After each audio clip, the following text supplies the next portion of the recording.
The African American Legend series highlights the accomplishments of blacks in areas as varied as politics, sports, aviation, business, literature, religion, and education.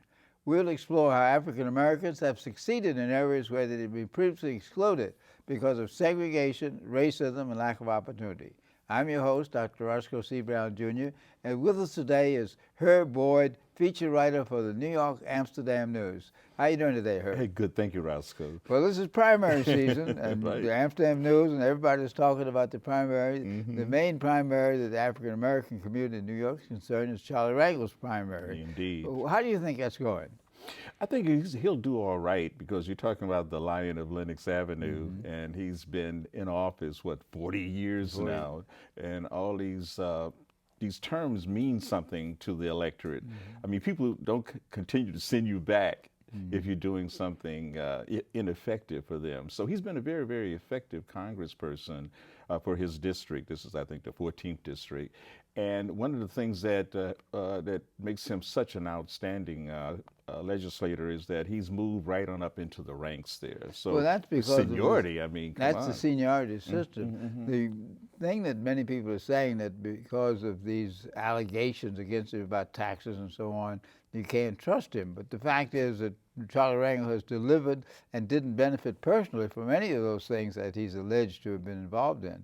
So how do you get that message across to people? I think one of the things that you just have to, he's to some extent been tainted by all of this. The only way you can remove this blemish is perhaps to go to trial, and it is a possibility he can be acquitted. People seem to rule that out altogether, but there's a good possibility. I looked at some of the charges against him, and it's fairly flimsy. Some are absolutely incredible that they would bring these charges again in terms of parking violations down in the house in D.C., what have you. But and I looked over the SAV, which is the statement of alleged violations. And the 13 charges, I think there was a few more, but they got them thrown out. But you look at those charges, Roscoe, I don't see they're incredible. I think they're absolutely trivial and flimsy. They may have been trivial, it may have been sloppy bookkeeping, but the question is, how is the community going to relate to this? For example, the New York Times did a poll that said 70% of Manhattanites think that Rangel should quit or resign, even though it had nothing to do with their district. Exactly. How do you interpret something like that? Well, I think one of the things about the New York Times is that they seem to be, on a mission to deal with him. I mean, just the other day, they had another story in there that was just ludicrous in terms of reassuring that this man is just not one to be trusted. The poll you suggest there, I mean, who do you ask? A poll is just a snapshot of a moment in time, and they'll change and fluctuate depending on who's asking the question, how large the pool is, the whole margin of error, and what have you.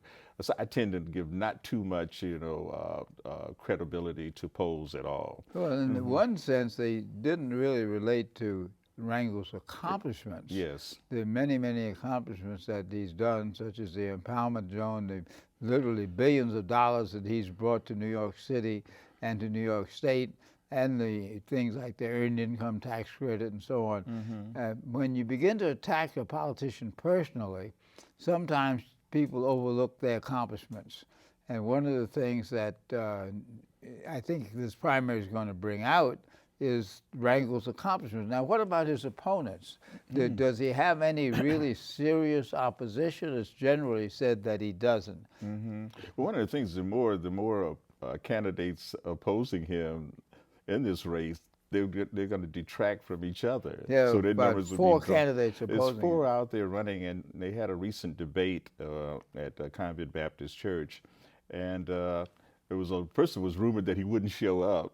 And I said, no, that wouldn't be like him. It's not in his DNA to kind of cower and to step away from a fight. You're talking about someone, as you know so well, had, all the kind of the Bronx, what is a Bronze Star From and Korea. Purple Heart That's and what right. have you from Korea and everything. So he has had bullets flying over his head. This is child's play getting out there. And he loves this kind of verbal contest.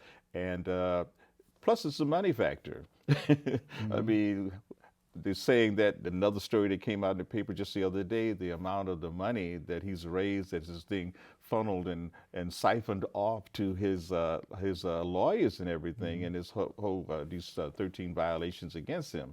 How much of that money, and whether or not, is that something? Well, there's nothing illegal That's about that. clearly one of the issues about politics is that when you set up a campaign fund, the fund is for promoting your campaign, protecting you against false charges, Exactly. or protecting yourself when you are charged. It's amazing that some people decide to run for public office. Now, what about his opponents? What, other than the fact that the public says that they ought to run, what do they bring to the table? Well, I mean, you look at the New York Times that ended up endorsing Joyce Johnson, who has really no political background whatsoever. I mean, she's seemingly be a very competent business person. And Vince Morgan, who's another one of the candidates who formerly worked, for Rangel, and Adam Clayton Powell Fourth. They see him pretty much as a front runner among all of the candidates going after him. Of course, you have Jonathan Ticini, who's the writers union. He's been involved in creating the writers union. He's the other candidate in there. I think Adam Clayton Powell, just in terms of name recognition, then Powell would tend to be the candidate, the real challenge in this case. But then, where's his money? And of course, he's not completely without flaws himself. Some of the charges brought against him. So if you go, I think most of the voters in Harlem have already made their minds up, Roscoe. Well, all I mean, the surveys it's gonna be indicate Rangel. there's tremendous support. Because the final turnout on primary day is the number of people who come out to vote. Yes. And that has to do with your vote turnout activity, people who come out and people from 6 in the morning to 9 at night. Do you think it'll be a great turnout in that district? You're talking about, essentially, we're talking about midterm elections, and there's no presidential election, and there's no gubernatorial election as such, So what happens is that the number of people will probably be diminished. It won't be no turnout of any significance, I think. And then it's going to be hampered by a whole new voting system. And people are already complaining about that, What is the new voting system? Well, we go electronic. Yeah. From the old, let's pull the lever back, which most of us are familiar with. And now you have to go get ready for the small print, which of course is one of the complaints that people are making, that the directions are so small and minuscule that, particularly for us senior citizens, even the young people are complaining they can't read it. And so there's some things in there can be very tricky. I think this race may be flawed. This whole particular primary may be flawed by this whole new election process they put into effect. We should have had maybe a dry run or a rehearsal on some of this before we just throw it into the primary. Well, this situation. is a dry run. Yeah, right. In effect, it is. Now, there are other races in the state. There's the Attorney General's race, there's the Controller's race, and there are other races, the one in the Bronx with a spotter. Yes. How do you think this is going to play? This is, as you say, midterm election. People are concerned about unemployment. They're concerned about the conservative movement. How do you think this is going to play in New York economy City? and what have you? Yes, I think one of the things with the Attorney General, I watched a debate the other evening, and I was impressed with Sean Coffey and some of his responses. I think Kathleen Rice, she served herself very well. And of course, Eric Schneiderman, who has been endorsed by the Amsterdam News, and apparently from that particular gathering that he's a front runner because everybody went after him. That's what that tells you who the front runner is. Who's the front runner jumper? You know that from track, like who's out front. Like how do you begin to gauge your distance and then catch up with that person? But they went after him in a very, very serious and severe way. I thought he handled himself very well. But I think the 600 or the 900-pound gorilla or elephant in the room is Andrew Cuomo. Who will he endorse? It seems to be early on that he was favoring Kathleen Rice, who was reelected as the district attorney in Nassau County, and so she has a little bit of a background there. And it would shore up Cuomo's own concerns about the gubernatorial race. At the same time, I think Eric Schneiderman has given his connection and his situation on the Upper West Side. It sure he may have the numbers. He may have the numbers Well, there. this is about And turnout. he's a reform. He seems to be more of an independent than any other candidates in there. Of course, the question is, what can the Attorney General really do? All of them talk about going after corruption and graft, Right. but they have to use a statute that already exists. Exactly. And they have to prove it. Yes. And for example, the Joe Bruno case, they proved it, but now they're appealing it because supposedly the prosecutors did something that they shouldn't have done. Yes. It's very difficult to send somebody to jail for ethics And violations. they're talking about a whole process. How does the process operate in terms of the case being brought to, I think Richard Brodsky, who was one of the candidates, to stress that particular case in terms of how a case is brought. Well, it has to be, first of all, presented to the Attorney General, and then they take and they act on it in that sense. And whether or not he will go after, certain members in the state legislature, if it's a Democrat, if it's a Republican, how independent are you? So it's a number of issues to be considered from a legal standpoint as well as from a political standpoint. Well, many people in the general public don't understand that politics has to do with the relationship between other politicians. You can't get a law through just by yourself. You have to convince other people to do it. You have to get the other party to at least not oppose it too much. So how do we educate the general public about this? Because so much of the education politically is about corruption. They say the politicians are bad. They're all in it for themselves. Maybe some are, but there are a number of people who really believe in serious issues about health care, about criminal justice. For example, when they reduced the penalty for the Rockefeller drug law, that was a very positive thing. And which Schneiderman claims, credit for that. He quickly jumped on that. A lot of people claim credit for that, including Governor Patterson. Exactly. Now, let's look at... I think it's the education, in terms of how we educate the voting populace out there. And the media has to do a lot. Yeah, you have a job. lot of responsibility. We have a lot of responsibility and obligation, I think, to really educate the voting public. Well, part of it is getting the facts out and not just one side of the facts. Yes. There's a positive and there's a negative to every Well, if it bleeds, it leads, activity. Roscoe. For example, with the health care legislation that requires mandated health insurance for everybody, some people said, you can't make me do this. But then some other writers say, well, look, what about automobile insurance? Yes. There was a time when you didn't have mandatory automobile insurance. So what is for the greater good? And I think the issue is, well, how do you interpret the greater good? Well, that's a very interesting question. I think one of the things about the whole healthcare reform situation is that so much of it won't kick in until 2014. That's right. And we always talk about what's the immediate. Just recently, you had President Obama, and I imagine we'll talk about him in a few shakes here. He's pushing now very hard, and I think it's about time he did that, in dealing with the middle class and stressing jobs. Let's get some jobs. Jobs, and what have you. And at the same time, he was obsessed, with getting this health care reform through, almost to the ignoring a number of other critical issues out there. I'm sure that if he'd have flipped the script and went to the jobs thing and the more immediate, things, for voters. Let's look at that. The Obama has been criticized for not dealing with jobs in the economy. I was reading an economist who said this problem has been festering for 30 years. The movement from a manufacturing economy to a technology economy. And then when you put in the stimulus, which saves the banks, then people are concerned, well, what's in it for me? Then he proposes a road building and an infrastructure project, and the Republicans say, why are you spending money on that? Why don't you just give them the money? Kind of like a no-win situation for and the best thing is to give tax breaks to very rich people with the assumption that they'll invest. And of course, almost every economic analysis shows that the Bush tax breaks did not help the economy, they increased the deficit.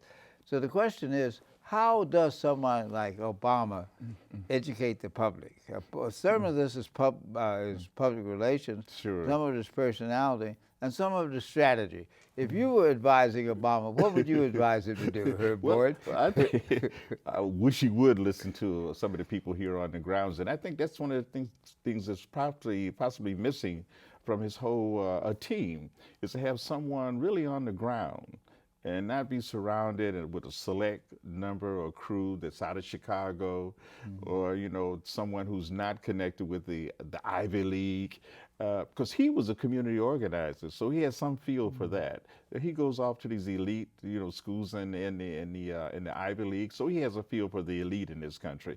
But there's that middle class in there. You need to have someone there, and I think Jim Clyburn said it very well. You need to have someone there. I mean, the Shirley Sherrod incident is indicative of this here, of having someone that can say, look here, I can tell you about what's happening on the ground. And what I would say to him is one of the things he's doing right now, and certainly I applaud it, is beginning to stress this whole question. He went to Milwaukee, he went to Cleveland, he rolled up his sleeves, he unbuttoned his collar, he began to talk to the middle class out there and what they really need. He got to bring these independents back in. He's got to get the under 30 voters all hepped up and riled up as he did, during the presidential campaign.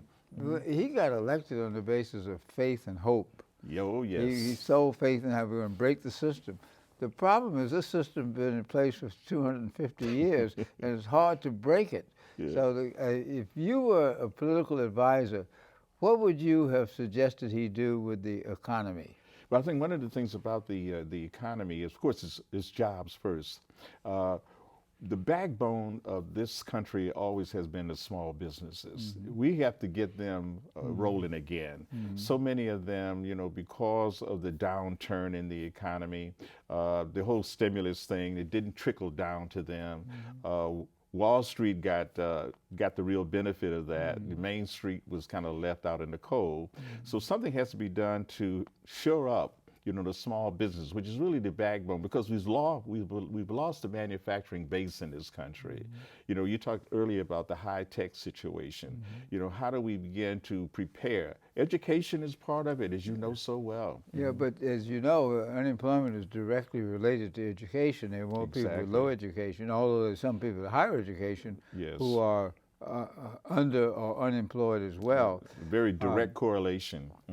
I guess the issue is, to what extent is his being an African American who's president made it more difficult for him to get his message across and easier for people who are against him to sort of subtly play the race card against him? One of the How things has that been? Well, we cannot ignore, the simmering aspects of the incipient racism in this country. It hasn't gone anywhere. And the fact they call him a Muslim. Oh, man, I mean, it's amazing that you can, like we were saying earlier, like 18 to 20% believe that he's a Muslim. And of course, there's another large percentage believe that he's a socialist. I think he's trying to explain that he's a Christian. But that's because he's African American. I mean, I guess the question becomes is how much of this criticism he would be receiving if he was not African American. How much could he do? He could probably, if we had a white liberal in there, let's return to the Clinton administration to some degree, and how he could do a lot of things for the African-American community without any kind of reservations. But remember when we had a white liberal, Bill Clinton, and that the Republicans took back to Congress in 1994. Oh, yeah. Well, that's the danger we face right now. I mean, something like, 39 seats, if they can swing those off, the Republicans gain control of the House. I think 9 or 10 Senate seats, and they got control of the Senate. And of course, all of that, he has stressed, President Obama has pushed hard for bipartisanship, I think to the point of absurdity, but, because they become the party of no. No, no, no. And I think he dwelled on that the other day in his speech and jumped on Boehner, the Ohio, who's striving to be the new Speaker of the House and everything, should everything flip. 1980, 1994, we had a change of course, and usually the party that's in power, a certain number of seats they lose anyway. But you don't want the numbers to be too high. When remember Ronald Reagan, the Reagan administration, the numbers get too high, and then it's a whole shift. The political climate changes considerably. But I don't think that the Obama situation, and I think Michelle is going to be running out there now, doing a lot more on the hustings, and unless with him going out, but some of them even backing off, don't even want Obama to come into their district because they figure that, well, no, you know, what you've done here in terms of health care reform, and a large percentage of people here totally oppose the whole war in Afghanistan, what's going on there. And it's amazing that you have this troop withdrawal from Iraq, and the insurgents now seem to be stepping up their thing. These are two unwinnable situations in the Middle East, and heaven only knows how do you get out of that. Well, when they do the polls, they do point out that the economy is number one. Yes. And healthcare is number two, and the war goes down to number 3 or 4. So in some ways, among the liberals, some people feel that Obama made a mistake by embracing the war. I think so. The question is, did he have an alternative, given that it was put on his platter before he got there? Sure. You always want, you're going in there, you have a process, a plan, a program, and laid out, and then you run into the Pentagon. And then you run into the Council of Foreign Relations. Then you run into the Joint Chiefs of Staff. Then you've got they all the have vested Trilateral interests. Commission. And all these different agencies in there, they have different kind of agendas. And if they're going to promote that war will be promoted at the expense of getting rid of the president. He realizes the pressure on him. Going back to Congressman Rangel, he said if we had a draft, we'd be much I less, think so. I think so. Much more reluctant to go into war. And he's probably right about that. That's a leveling effect. Yeah, Remember during the Civil War in this country, when they finally instituted the conscription laws, and that all of these here rich and powerful, to avoid the war, they could buy them they could give somebody $300 and they don't have Which to go created off to fight. the draft riots in right here in 1863, New right York. here in New York City. Exactly, 1863. It was very devastating, one of the largest in this country. So I think the draft is a leveling effect, and maybe get them to think about it in terms of their own kith and kin being endangered, you know, in a particular war. Right now, it's a volunteer war. Yeah. It's a volunteer war, and it's always, you know, concerns lower, about that. Lower income people who use that as a job. And they went in with that purpose. Now, I have a cousin who went in with that same concern, you know, it's an opportunity, it's an equal opportunity employer. Yeah, it is, but the problem get an is, education, and, you know, because I benefited from it. I got the GI Bill. All the GI Bill. Sure. Now, going back to the New York State primary, other than the Rangel race, what other races do you think are crucial? I'm curious about how the state Senate race with Bill Perkins and Basil Smikle, that's one that's up for grabs.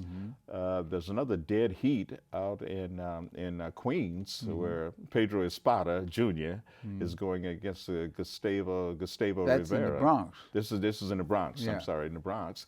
And I think Rivera, because the Daniel Paternak, who was one of the other candidates, dropped out of the race and has thrown his support to Rivera. So that gives him at least a equivalency there with Espada. It's hard to get an incumbent out of there, you know that. And particularly, because 95% of the people who are incumbents usually go back, they win the elections. well, they have the staff and they have the Exactly. name recognition, but it comes down to turnout. Now, what would you say to voters why they should come and vote in the primary? I think one of the things is it's a part of your duty as a citizen is to participate in this here electoral process. Well, that's an esoteric point of view. Yeah, Now, right. give me more specific why you should come out and vote in the primary. Well, I think they have a vested interest because this politician is representing you, and you need to keep his or her feet to the fire. There's no way that you can do that other than participating in that process. Which You means have the to. electorate needs to know the issues. They have to know Which the then issues. brings us back to the media. Does the media help the electorate to know the issues? I think some parts of the media does a very good job on doing that. I think radio for us, particularly black radio, has been very, very good about that. we don't have much to say in terms of television on that. The internet has really come on as a very powerful force there. But in terms of the printed media, I think the Amsterdam News, we stress that. We have, for the last 4 or 5 issues of paper, we've dwelled on that to kind of educate them. Here are the candidates. Here's what they're saying. We try to provide stories here and there on particular issues that related to the political process. So I think we're doing our job to bring more and more readers into this process. Now, one of the best things that the press can do is to point up the political positions of different candidates. Exactly. He believes this, he believes that, on each particular kind of line them right on up. and line them right on up. Right. But that assumes a certain amount of sophistication on the part of the voter, because that voter has to know something about the background of the issues. Yes. Because particularly in times of unemployment and economic stress, people want instant solutions. I know. And the fact is, there is no instant solution. No, not at all. That's one of the things I think Obama was stressing the other day in his give me $50 billion right away, this immediate infusion of cash. But then the Republicans say you won't be spending it for 10 years. Exactly. But it's an 8-year process. But the thing about it is it still has to go through Congress. Yeah, it still has to go through Congress. Just can't say, boom, this is an executive order, boom, boom, boom. It has to go through, get the approval of Congress, and that's where the rubber meets the road, and a very difficult thing. The Republicans have been absolutely abstinent about participating in anything. They resisted health care reform, forced us out of the public option plan. And that's why people in the audience should go out to vote on primary day. That's why they should read the Amsterdam News and other papers that talk about the political issues that affect New Yorkers and affect this country. Today on African American Legends, we've been talking with Herb Boyd from the Amsterdam News about politics in America, politics in New York, politics in Harlem. Thanks for being with us today. It's a pleasure, Roscoe, always.